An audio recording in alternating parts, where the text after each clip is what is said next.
OpenClaw just dropped another update, the 4.1 release, and a lot of the stuff here is fixing the stuff that broke in the 3.31 release yesterday. And a lot of you guys were having problems with the bundled plugin runtimes breaking down due to the externalization change in the 3.31. There's also the exec approval truss. The allow always amnesia, that was also a direct side effect of the tightening exec approvals in the 3.31. So in this video, we're going to be covering what's new, what are the fixes, and what you should be paying attention to in this 4.1 update. So the headline picture here is the 3 critical fixes, most of them tracing back to the side effects from 3.31, things that the OpenClaw team and contributors introduced in the 3.31, and then they had to walk back and patch them within 24 hours. But before we cover that, let's look at a quick overview of the 6 new things that ship in the 4.1 update. So we got /tasks command, SearXNG web search, Bedrock guardrails, agents defaults params, OpenClaw cron tools, and Mac OS voice wake. Now, out of these 6 features, these first 2 right here are the ones most users will actually reach for. So we're going to look at that.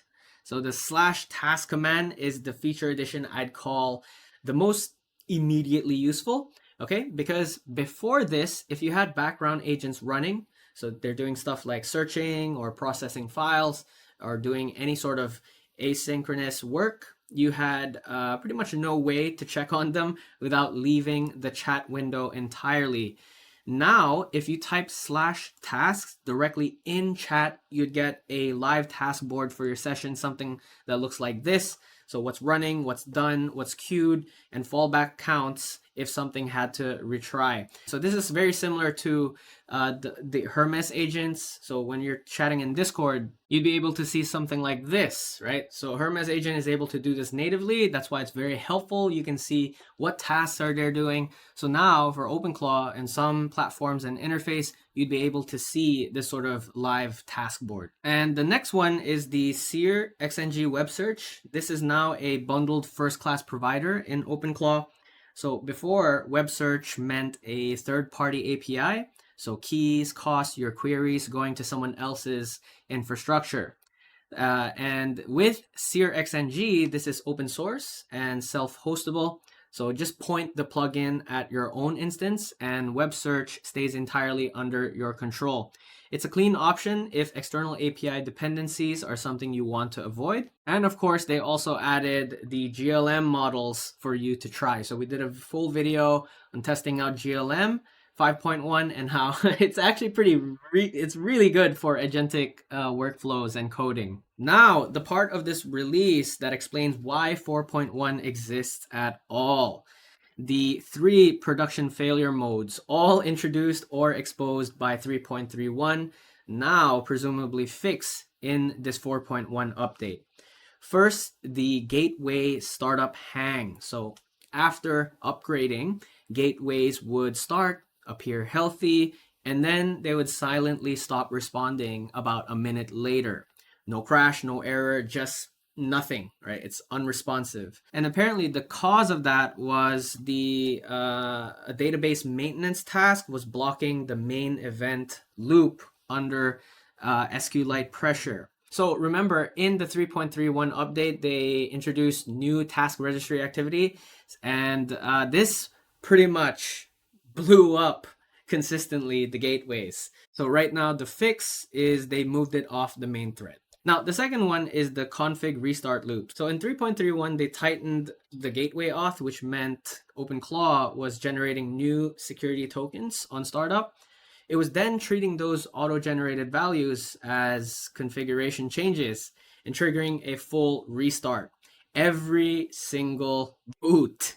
Okay, now it appears OpenClaw can save a fingerprint of what it generated and only restarts when you've actually changed your auth settings. And here's where 3.31 hurt the most for everyday users. I'm sure you've come to this problem. So, of course, they deliberately tightened exec approvals as a security measure. That was intentional, right?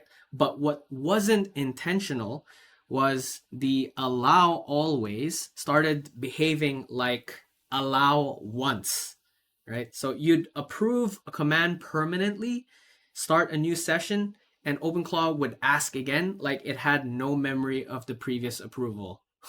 So 4 issues in this cluster got fixed in 4.1.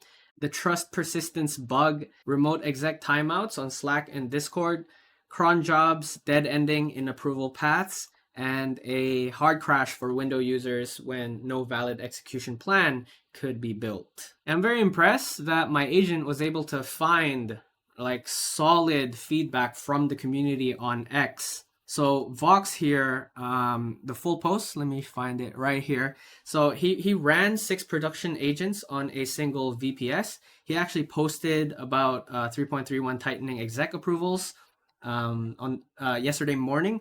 And then when 4.1 dropped 8 hours ago, he said it fixed that. He described the old behavior as the system having amnesia. So when you approve a command, start a new conversation, it would just ask again. Now he has 47 trusted commands persisted across gateway restarts. Edge cases still exist for wrapper paths and inline eval, but the core loop is fixed.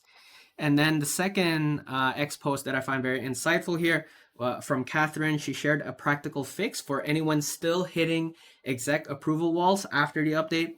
And this is worth noting because it's not obvious from the docs. So her fix takes basically 2 config files, 5 settings, then restart the gateway. So if you're seeing approval walls after updating, this is the one to follow. So that's that. Next part, we got channel fixes. Nothing much here to cover, but the next one is for memory and compaction. So 2 memory bugs worth noting for anyone relying on persistent agent history. So after 3.31, full reindexes were silently skipping session transcripts on restart, meaning your agents weren't actually carrying memory forward the way you expected. QMD collections were colliding on restart due to a config preference conflict.